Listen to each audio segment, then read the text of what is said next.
자, 그럼 우리는 미래를 위해서 어떤 에너지를, 신재생 에너지를 자꾸 개발을 해야 되는데, 신에너지와 재생에너지의 합성어거든요. 그래서 기존의 화석 연료 우리가 사용했던 석탄, 석유 이런 걸 변환시키거나 아니면은 그 이외의 다른 에너지들을 만들어서 찾아내는 것이 바로 신에너지가 되는데, 중요한 게 바로 연료전지. 좀 이따 설명할 건데 연료전지가 굉장히 중요하고요.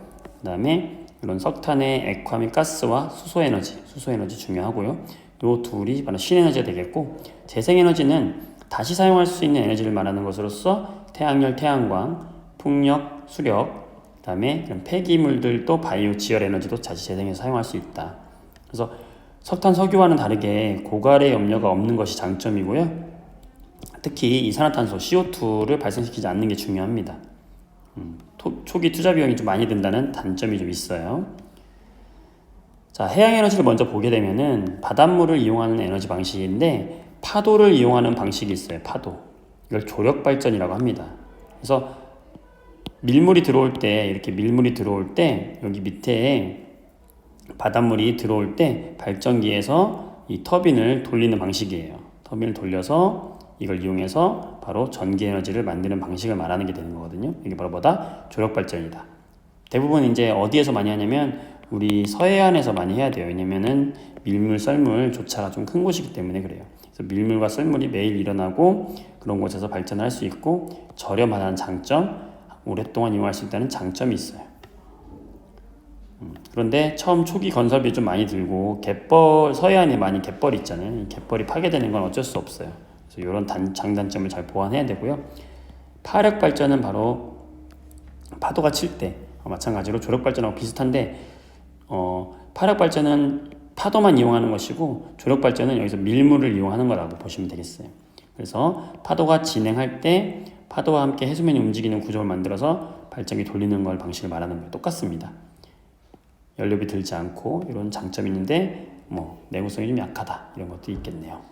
중요한 건 바로 여기인데, 연료 전지인데요. 화학 반응을 이용하는 거예요. 우리가 물을 전기분해하면 H2O가 전기분해되면 어떻게 되죠? 두 개의 수소 분자와 하나의 산소 분자를 만들어낸다. 이게 바로 물의 전기분해 방식이잖아요. 바로 이 전기분해 방식을 반대로 한 것이 연료전지다라고 생각하시면 돼요. 그래서 밑에 보면 EH2 더하기 O2가 EH2O가 되잖아요. 바로 이 방식이 전체 반응식이 되는 거예요. 연료전지에. 잘 모르겠다 그러면 물을 생성하는 반응 생각하면 돼요.